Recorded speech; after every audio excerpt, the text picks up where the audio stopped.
আচ্ছা বলতো, Nelson Mandela কবে মারা গেছে? নেলসন ম্যান্ডেলা 1980-র দশকেই কারাগারে মারা গেছিল। ভুল। তিনি 1990 সালে কারাগার থেকে মুক্তি পান। পরে দক্ষিণ আফ্রিকার প্রথম কৃষ্ণাঙ্গ রাষ্ট্রপতি হন এবং 2013 সালে মৃত্যুবরণ করেন। সত্যি?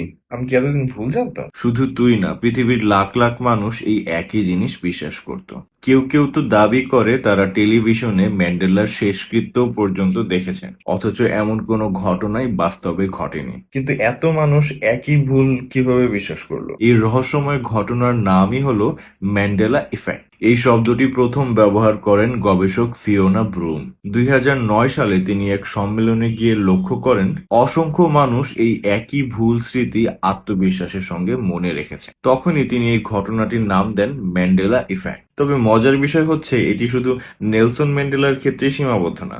জনপ্রিয় সিনেমা সংলাপ, বিখ্যাত লোগো, কার্টুন চরিত্র কিংবা শিশুদের বই, এমন অসংখ্য বিষয় নিয়েও মানুষের স্মৃতিতে একই ধরনের বিভ্রান্তি দেখা যায়। এর কারণ কি?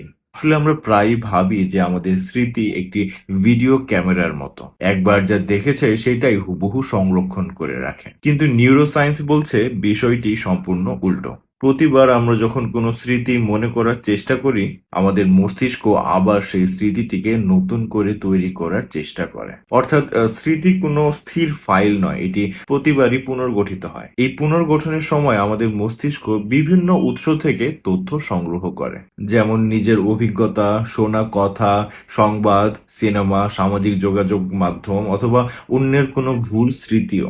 মনোবিজ্ঞানীরা এটিকে ফলস মেমোরি বা কালেকটিভ ফলস মেমোরিও বলে থাকেন। যখন অনেক মানুষ একই ধরনের ভুল স্মৃতি তৈরি করে, তখন সেটিকে ম্যান্ডেলা ইফেক্ট হিসেবে গণ্য করা হয়। কিন্তু গল্প এখানেই শেষ নয়। ইন্টারনেটে এই ঘটনাটিকে ঘিরে আরো একটি রোমাঞ্চকর থিওরি রয়েছে। অনেকের দাবি এটা শুধু স্মৃতির ভুল নয়, তারা বিশ্বাস করেন আমরা কোনো এক সময় প্যারালাল ইউনিভার্স বা সমান্তরাল মহাবিশ্বের এক টাইমলাইন থেকে আরেক টাইমলাইনে চলে এসেছি। তাই আগের টাইমলাইনের কিছু কিছু স্মৃতি এখনো আমাদের মাথায় রয়ে গেছে, কিন্তু বর্তমান বাস্তবতার সঙ্গে তার মিলছে না। শুনতে সিনেমার গল্পের মতন মনে হলেও এই দাবির পক্ষে এখন পর্যন্ত কোনো নির্ভরযোগ্য বৈজ্ঞানিক প্রমাণ পাওয়া যায়নি। তবে একটি প্রশ্ন আমাকে খুব ভাবাচ্ছে, যদি লাখ লাখ মানুষ একই ভুল স্মৃতি মনে রাখতে পারে, তাহলে তোর বা আমার যে স্মৃতিগুলোকে আমরা শতভাগ সত্যি বলে বিশ্বাস করি, সেগুলো সবই কি সত্যি?